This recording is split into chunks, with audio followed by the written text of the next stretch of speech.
including our vulnerable seniors. Thank you. Jacinda Ardern. Mr Speaker, after 9 long years of a national-led government, it's our view that there should be one word that people this budget should be looking for in all of the budget announcements, and that word is solutions. I think people will be tired, as we are, I'm sure, of the constant blame game that you hear from this government any time you raise a significant issue that needs to be addressed. But if there is one thing that you run out of after 9 years of being in government, it is excuses. It is absolutely excuses. It is time, and we should be seeking it in this budget, that we see the solutions to the major challenges that we are confronting here in New Zealand, and they are undeniable. And if you're looking for one of them, then you need look no further than the challenges that we obviously have when it comes to the most fundamental of provisions, and that is shelter, a roof over your head. Because housing affects everything. It affects the quality of your health and your children's health.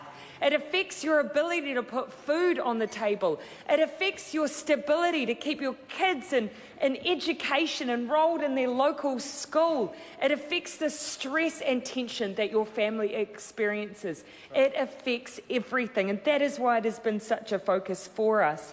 And yet, what did we see in the House today when we again raised the need for solutions in this area?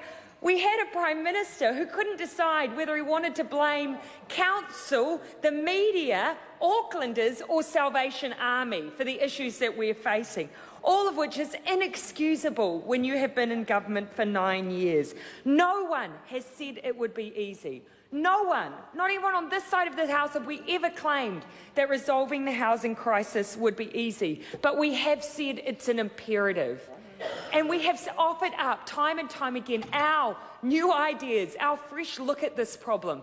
Ideas like closing tax loopholes, banning foreign overseas speculators from being able to buy in our domestic residential market, moving the bright line test, and fundamentally getting on with the act of building houses at scale, which is something that we have promised to do. That is what a solutions-focused government would have done. But that is not the only area we need to look for solutions in this budget.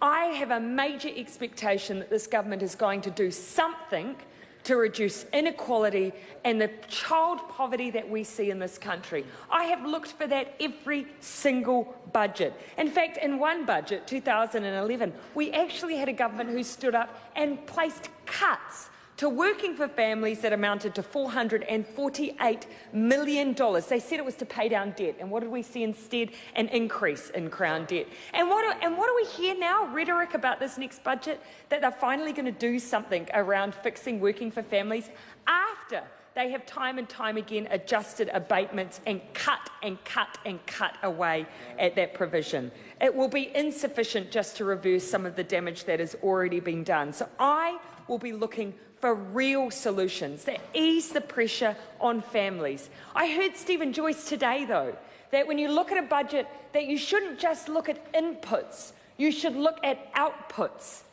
You shouldn't just look at inputs, you should look at outputs. You know, well, actually, if he by outputs, he means people, then yeah, I'm really interested in what we're doing for people. I'm interested in what we're doing for kids. I'm interested in what we're doing about their wages. We have a low-wage economy. We need people's wages to increase. We need investment in the early years, those fundamental years of a child's brain development. If that's what Stephen Joyce means by outputs, then I'm going to be looking at that too, but I might put a human face to it. But finally, Mr. Speaker, I'll also be looking for solutions in the health budget. We have had $1.7 billion cut over time from health. When you have 1 out of every 6 New Zealanders suffering in their lifetime from a mental health-related issue, Mental health is an area where we need sufficient investment, and there has been underinvestment. Labor has fresh ideas and new solutions in this area. We've talked about primary mental health care. We've talked about comprehensive health in our secondary schools. These are ideas that we want to see, and those are solutions I'll be looking for in this budget. But actually, I think, Mr. Speaker, what we need instead is just a change of government. The Honourable Louise Upston. I've got great news for this